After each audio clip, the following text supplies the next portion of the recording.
ਅਗਲੀ ਗੱਲ ਕਰੀਏ ਅੰਮ੍ਰਿਤਪਾਲ ਸਿੰਘ ਦੀ, ਕਹਿੰਦੇ ਐਨਐਸਏ ਤਾਂ ਹਟ ਗਿਆ ਪਰ ਅੰਮ੍ਰਿਤਪਾਲ ਸਿੰਘ ਦੀ ਗ੍ਰਿਫਤਾਰੀ ਫੇਰ ਹੋ ਗਈ ਜੀ। ਦੇਖੋ, ਇਸ ਸਮੇਂ ਅੰਮ੍ਰਿਤਪਾਲ ਸਿੰਘ ਚਰਚਾ 'ਚ ਤਾਂ ਹੈ, ਹਾਂਜੀ, ਔਰ ਚਰਚਾ ਉਹਦੀ ਇਸ ਸਮੇਂ ਇਸ ਲਈ ਵੀ ਵੱਧ ਰਹੀ ਹੈ ਕਿ ਜਿਉਂ-ਜਿਉਂ ਚੋਣਾਂ ਨੇੜੇ ਆ ਰਹੀਆਂ ਤਦ ਉਹਨੂੰ ਸੈਂਟਰ ਦੇ ਵਿੱਚ ਰੱਖਿਆ ਜਾ ਰਿਹਾ। ਜੀ, ਅੰਮ੍ਰਿਤਪਾਲ ਸਿੰਘ ਨੂੰ, ਅੰਮ੍ਰਿਤਪਾਲ ਦੇ ਸਮਰਥਕਾਂ ਨੂੰ, ਅੰਮ੍ਰਿਤਪਾਲ ਦੀ ਧਿਰ ਨੂੰ, ਪਾਰਟੀ ਨੂੰ ਇਹ ਲੱਗਦਾ ਹੋਊਗਾ ਕਿ ਲੈ ਵੀ ਅੰਮ੍ਰਿਤਪਾਲ ਸਿੰਘ ਦਾ ਗ੍ਰਾਫ ਅਚਾਨਕ ਫਿਰ ਉੱਪਰ ਉੱਠਣ ਲੱਗਾ। ਹਾਂਜੀ, ਪਰ ਦੂਸਰੇ ਪਾਸੇ ਇਹ ਵੀ ਸਮਝਣ ਦੀ ਲੋੜ ਆ ਕਿਤੇ ਕਿ ਰਾਜਨੀਤਿਕ ਤੌਰ ਤੇ ਤਾਂ ਨਹੀਂ ਗ੍ਰਾਫ ਚੱਕਿਆ ਜਾ ਰਿਹਾ ਉੱਪਰ, ਉਸ ਚੋਂ ਕੋਈ ਲਾਹਾ ਤਾਂ ਨਹੀਂ ਲੈਣਾ ਚਾਹੁੰਦਾ। ਦੇਖੋ, ਇੱਕ ਧਿਰ ਲਈ ਅੰਮ੍ਰਿਤਪਾਲ ਸਿੰਘ ਦੀ ਪਰਿਭਾਸ਼ਾ ਕੀ ਹੋ ਸਕਦੀ ਹੈ?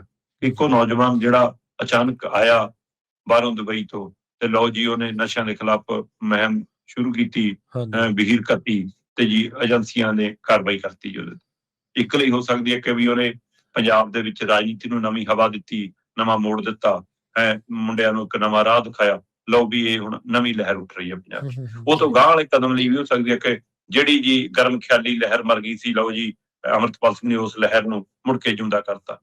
ਉਹ ਤੋਂ ਅੱਗੇ ਇਹ ਹੋ ਸਕਦਾ ਵੀ ਕਿ ਦੇਖੋ ਵੀ ਪੰਜਾਬ ਦੇ ਲੋਕ ਜੇ ਇੱਕ ਸੁਰ ਸੋਚਣ ਤਾਂ ਕੁਝ ਵੀ ਕਰ ਸਕਦੇ ਆ। ਉਹਦੀ ਉਦਾਹਰਨ ਹੈ ਕਿ ਅੰਮ੍ਰਿਤਪਾਲ ਸਿੰਘ ਜੇਲ੍ਹ ਚੋਂ ਬੈਠਾ ਵੀ ਜਿਤਾਤਾ, ਔਰ ਜਿਤਾਇਆ ਵੀ ਕਿਸ ਕਦਰ ਕੇ ਸਭ ਤੋਂ ਵੱਧ ਵੋਟਾਂ ਪਾ ਕੇ ਪੰਜਾਬ 'ਚ ਜਿੱਤ ਕੇ ਮੈਂਬਰ ਪਾਰਲੀਮੈਂਟ ਬਣ ਕੇ ਗਿਆ। ਉਹਦੀ ਹਵਾ ਦਾ ਅਸਰ ਨਾਲ ਵਾਲੀ ਸੀਟ ਤੱਕ ਵੀ ਗਿਆ। ਸਰਬਜੀਤ ਸਿੰਘ ਖਾਲਸਾ ਅਖੀਰ 'ਚ ਆ ਕੇ ਜਿੱਤ ਗਿਆ। ਜੀ ਬਿਲਕੁਲ। ਸੋ ਇਸ ਲਈ ਹਰੇਕ ਲਈ ਅਲੱਗ-ਅਲੱਗ ਪਰਿਭਾਸ਼ਾ ਹੋ ਸਕਦੀ ਹੈ। ਹੁਣ ਉਸ ਪਰਿਭਾਸ਼ਾ 'ਚੋਂ ਇਸ ਪਰਿਭਾਸ਼ਾ ਨੂੰ ਤੁਸੀਂ ਬਿਲਕੁਲ ਮੰਨਫੀ ਕਰਕੇ ਨਹੀਂ ਚੱਲ ਸਕਦੇ ਕਿ ਅੰਮ੍ਰਿਤਪਾਲ ਸਿੰਘ ਇਸ ਮੌਕੇ ਮੈਂਬਰ ਪਾਰਲੀਮੈਂਟ ਹੈ। ਸਹੀ ਹੈ। ਔਰ ਉਹ ਭਾਰਤ ਦੀ ਲੋਕਤੰਤਰਕ ਧਿਰ ਦੇ ਸਭ ਤੋਂ ਵੱਡੀ ਪਹਿਚਾਣ ਹੈ ਜੀ। ਤੇ ਉਸ ਦੇ ਨਾਤੇ ਉਹਦੇ ਕੁਝ ਹੱਕ ਅਧਿਕਾਰ ਬਣਦੇ ਨੇ, ਤੇ ਤੁਸੀਂ ਜਦੋਂ ਉਹ ਤੋਂ ਵਾਂਝੇ ਰੱਖੋਗੇ ਤਾਂ ਫਿਰ ਸਵਾਲ ਸਿਸਟਮ ਨੂੰ, ਸਰਕਾਰਾਂ ਨੂੰ ਹੋਣਗੇ। ਸਹੀ ਹੈ। ਐਨਐਸਏ ਲਾਇਆ ਜੀ, ਜਦੋਂ ਐਨਐਸਏ ਲਾਇਆ, ਅੰਮ੍ਰਿਤਪਾਲ ਸਿੰਘ ਦੀ ਗ੍ਰਿਫਤਾਰੀ ਹੋਈ, ਤਦ ਕੇਂਦਰ ਦੇ ਗ੍ਰਹਿ ਮੰਤਰਾਲੇ ਤੋਂ ਲੈ ਕੇ ਪੰਜਾਬ ਦੇ ਗ੍ਰਹਿ ਮੰਤਰਾਲੇ ਤੱਕ, ਪੰਜਾਬ ਦੇ ਮੁੱਖ ਮੰਤਰੀ ਤੋਂ ਭਗਵੰਤ ਮਾਨ ਤੋਂ ਲੈ ਕੇ ਕੇਂਦਰੀ ਗ੍ਰਹਿ ਮੰਤਰੀ ਅਮਿਤ ਸ਼ਾਹ ਤੱਕ ਇਹ ਬਿਆਨ ਸਭ ਨੇ ਸੁਣੇ, ਪੜ੍ਹੇ ਕਿ ਜੀ ਅਸੀਂ ਮਿਲ ਕੇ ਆਪਰੇਸ਼ਨ ਕੀਤਾ ਜੀ। ਜੀ ਸਹੀ। ਅਸੀਂ ਇਕੱਠਿਆਂ ਚੱਲੇ ਸੀ ਜੀ, ਤਾਂ ਇਹ ਕਾਰਵਾਈ ਕੀਤੀ। ਹਾਂਜੀ। ਇਹਦਾ ਮਤਲਬ ਐਨਐਸਏ ਇਕੱਲੇ ਭਗਵੰਤ ਮਾਨ ਨੇ ਤਾਂ ਨਹੀਂ ਲਾ ਲਿਆ, ਅਮਿਤ ਸ਼ਾਹ ਦੇ ਕਹੇ ਤੇ ਹੀ ਲੱਗਿਆ ਹੀ ਕਿਉਂ, ਹਰ ਵਾਰ ਵਧਿਆ ਵੀ। ਸਹੀ ਹੈ। ਤੇ ਜੇ ਵਾਧਾ ਆਇਆ 25 ਤੱਕ, ਤੇ ਫਿਰ ਅੱਜ ਭਗਵੰਤ ਮਾਨ ਨੂੰ ਚੇਤੇ ਆ ਗਿਆ ਕਿ ਹਟਾ ਦੀ। ਅੱਜ ਮਨੁੱਖੀ ਅਧਿਕਾਰਾਂ ਦਾ ਪਹਿਲੂ ਚੇਤੇ ਆ ਗਿਆ ਕਿ ਨਹੀਂ ਜੀ ਐਨਐਸਏ ਤੋਂ ਵੱਧ ਕਾਹਨੂੰ ਲਾਉਣਾ।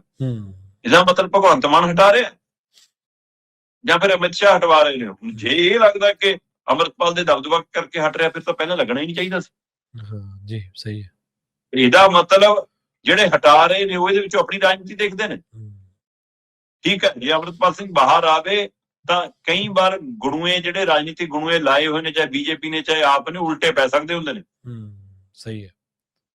ਤੇ ਪਰ ਉਹਨਾਂ ਦੇ ਗੁਣੂਏ ਤਾਂ ਇਹ ਨੇ ਨਾ ਕਿ ਜੇ ਅੰਮ੍ਰਿਤਪਾਲ ਸਿੰਘ ਆਊਗਾ, ਸਿੱਖਾਂ 'ਚ ਫਿਰ ਵਿਚਰੂਗਾ, ਤਾਂ ਪੰਜਾਬ ਦੀ ਸਿੱਖ ਵੋਟ ਹੋਰ ਵੰਡ ਹੋ ਜਾਊਗੀ ਕਿ ਜੀ ਆ ਬੇਅਦਬੀ ਕਾਨੂੰਨ ਬਣਾਤਾ, ਕੁਝ ਵੋਟ ਸਿੱਖਾਂ ਦੀ ਜਾਊਗੀ ਜੀ ਹੁਣ ਭਗਵੰਤ ਮਾਨ ਨੂੰ।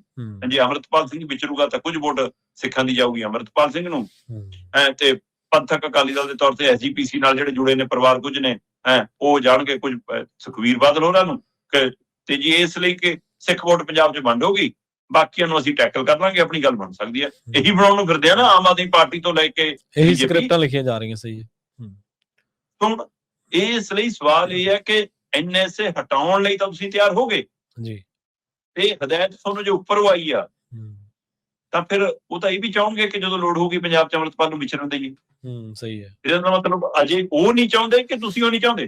ਹੁਣ ਭਗਵੰਤ ਮਾਨ ਕਹਿੰਦਾ ਜੀ ਐਨਐਸਏ ਤਾਂ ਹਟਾ ਦਿੰਦੇ ਆ, ਪਰ ਪੰਜਾਬ ਨਹੀਂ ਆਉਣਾ ਚਾਹੀਦਾ ਜੀ, ਅਮਨ ਕਾਨੂੰਨ ਦੀ ਸਥਿਤੀ ਵਿਗੜ ਜੂ, ਪਾਣੀਆਂ ਨੂੰ ਅੱਗ ਲੱਗ ਜੂਗੀ ਸਾਡੇ ਤਾਂ ਜੀ। ਅੱਛਾ। ਤੇ ਇਹ ਇਸ ਲਈ ਜੀ ਕਹਿੰਦੇ ਕਿ ਅਸੀਂ ਉੱਥੇ ਡਿਬੜੂਗੜ੍ਹ ਰੱਖਣਾ। ਪਹਿਲਾਂ ਚਿੱਠੀ ਕੇਂਦਰ ਨੂੰ ਲਿਖੀ, ਕੇਂਦਰ ਨੇ ਚਿੱਠੀ ਦਾ ਜਵਾਬ ਨਹੀਂ ਦਿੱਤਾ, ਫਿਰ ਹਾਈਕੋਰਟ ਚਲੇ ਗਏ, ਹਾਈਕੋਰਟ ਨੇ ਮਨਜ਼ੂਰੀ ਦਿੱਤੀ। ਹੁਣ ਹਾਈਕੋਰਟ ਨੂੰ ਕੀ ਅੰਮ੍ਰਿਤਪਾਲ ਦੀ ਧਿਰ ਅੱਗੇ ਚੈਲੰਜ ਕਰਦੀ ਹੈ ਕਿ ਨਹੀਂ ਕਰਦੀ ਹੈ, ਸਵਾਲ ਵੱਖਰਾ ਹੋਏਗਾ ਕਿ ਜੇ ਕੇਸ ਪੰਜਾਬ ਦੇ ਨੇ ਤਾਂ ਅਸੀਂ ਪੰਜਾਬ 'ਚ ਆ ਕੇ ਕਿਉਂ ਨਹੀਂ ਲੜ ਰਹੇ, ਸਾਨੂੰ ਉੱਥੇ ਕਿਉਂ ਰੱਖਿਆ ਜਾ ਰਿਹਾ। ਪਰ ਉਹ ਕਹਿੰਦੇ ਜੀ ਐਨਐਸਏ ਕੱਲ ਰਾਤ ਦੀ ਮਿਆਦ ਉਹਦੀ ਖਤਮ ਹੋ ਗਈ, ਅੱਜ ਉਹਦੀ ਗ੍ਰਿਫਤਾਰੀ ਦੁਬਾਰਾ ਪਾਤੀ ਜਾਊਗੀ ਉੱਥੋਂ ਡਿਬਰੂਗੜ੍ਹ ਤੋਂ ਕਿ ਜੀ ਅਜਨਾਲਾ ਥਾਣੇ ਵਾਲਾ ਮਾਮਲਾ ਜੀ। ਉਸ ਮਾਮਲੇ 'ਚ ਕਿਹਦੀ ਘੇਰਾਬੰਦੀ ਕੀਤੀ ਸੀ ਜੀ, ਇਸ ਤਰ੍ਹਾਂ ਜੀ ਹੈ ਨਾ, ਜਾਨਲੇਵਾ ਹਮਲੇ ਦਾ ਜੀ, ਆ ਸਾਰੀਆਂ ਧਾਰਾਵਾਂ ਨੇ ਜੀ, ਉਸ ਗ੍ਰਿਫਤਾਰ ਕਰਕੇ ਉੱਥੇ ਹੀ ਪੇਸ਼ ਕਰਕੇ ਉੱਥੇ ਹੀ ਛੱਡ ਦਾਂਗੇ। ਇਹ ਯੋਜਨਾ ਤੇ ਕੰਮ ਹੋ ਰਿਹਾ। ਜਿਹੜੇ ਐਨਐਸਏ ਹਟਵਾ ਸਕਦੇ ਨੇ ਉਹਨਾਂ ਨੂੰ ਜਦੋਂ ਲੋੜ ਹੋਊਗੀ ਉਹ ਇੱਥੇ ਵੀ ਲਿਆ ਸਕਦੇ ਨੇ। ਫਿਰ ਸਹੀ ਤੁਹਾਡਾ ਰੋਲ। ਸੋ ਇਸ ਲਈ ਕਈ ਵਾਰ ਲੱਗਦਾ ਹੁੰਦਾ ਹੈ ਧਿਰਾਂ ਨੂੰ ਕਿ ਲੈ ਵੀ ਸਾਡੇ ਅਨੁਸਾਰ ਹੋ ਰਿਹਾ ਜੋ ਸਾਡੀ ਇੱਛਾ ਸੀ ਜਾਂ ਜੋ ਸਮੇਂ ਦੀ ਜ਼ਰੂਰਤ ਸੀ। ਪਰ ਕਈ ਵਾਰ ਇਹਦੇ ਪਿੱਛੇ ਬਹੁਤ ਲੁਕਵੇਂ ਏਜੰਡੇ ਹੁੰਦੇ ਨੇ। ਇਹ ਸਾਡੀਆਂ ਸਾਰੀਆਂ ਧਿਰਾਂ ਨੂੰ ਸਮਝਣਾ ਪੈਣਾ ਕਿ ਅਸੀਂ ਕਿਤੇ ਟੂਲ ਬਣ ਕੇ ਕਿਸੇ ਦੇ ਹੱਥੀ ਤਾਂ ਨਹੀਂ ਖੇਡ ਰਹੇ, ਕਿਸੇ ਦਾ ਹਿੱਸਾ ਬਣ ਕੇ ਸਾਡੀ ਵਰਤੋਂ ਤਾਂ ਨਹੀਂ ਹੋ ਰਹੀ। ਇਹ ਪੰਜਾਬ ਨੂੰ, ਸਮੁੱਚੇ ਪੰਜਾਬ ਨੂੰ ਵੀ ਸਮਝਣ ਦੀ ਲੋੜ। ਜੀ ਬਿਲਕੁਲ।